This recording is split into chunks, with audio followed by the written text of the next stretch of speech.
Akshay Kumar 150వ cinema Sarfira release అయి నిన్న ఆదివారంతో 10 రోజులు కంప్లీట్ అయింది. ఈ 10 రోజుల కలెక్షన్స్ చూస్తే ఇప్పటి వరకు ఈ సినిమా కేవలం 20 కోట్లు నెట్ మాత్రమే కలెక్ట్ చేసింది. ఈ సినిమా బడ్జెట్ 100 కోట్లు అయితే 20 కోట్లు మాత్రమే వచ్చాయి. మరో 80 కోట్లు నెట్ రావాలి.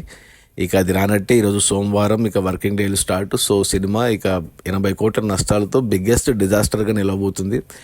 ఈ సినిమా మన తెలుగులో వచ్చిన ఆకాశమే నీ హద్దురా అని సూర్య సినిమా ఇది రీమేక్ చేశాడు. ఈ సినిమాకి ప్రొడ్యూసర్ కూడా సూర్య జ్యోతికలే, డైరెక్టర్ సేమ్ సుధా కొంగర్ని డైరెక్ట్ చేసింది. ఈ సినిమాను జీవి ప్రకాష్ కుమార్ మ్యూజిక్ ఇచ్చాడు అండ్ పరేష్ రావల్ రెండిట్లో యాక్ట్ చేశాడు.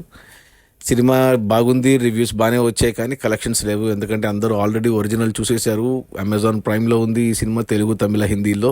సూర్య హీరోగా చేసిన సినిమా అనవసరంగా ఇప్పుడు హిందీలో తీశారు. పెద్ద దెబ్బ పడింది సూర్యకి జ్యోతికకి. ఒక 80 కోట్ల నష్టం అంటే చాలా దారుణం అని చెప్పాలి.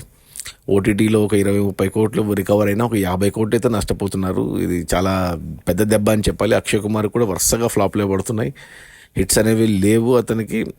ఓ మై గాడ్ 2 తప్ప లాస్ట్ 10 సినిమాల్లో 9 సినిమాలు ఫ్లాప్. మొన్న వచ్చిన బడేమియా చోటమియా కూడా అట్టర్ డిజాస్టర్. ఇక ఈ సినిమా కూడా బిగ్గెస్ట్ డిజాస్టర్. అది మన అక్షయ్ కుమార్ 150వ సినిమా సర్ఫిరా రిలీజ్ అయిన 10 రోజుల్లో 20 కోట్ల నెట్. సినిమా బడ్జెట్ 100 కోట్లు అయితే 80 కోట్లు రావాలి, అది రాదు. ఇక cinema biggest disaster. Okay, bye.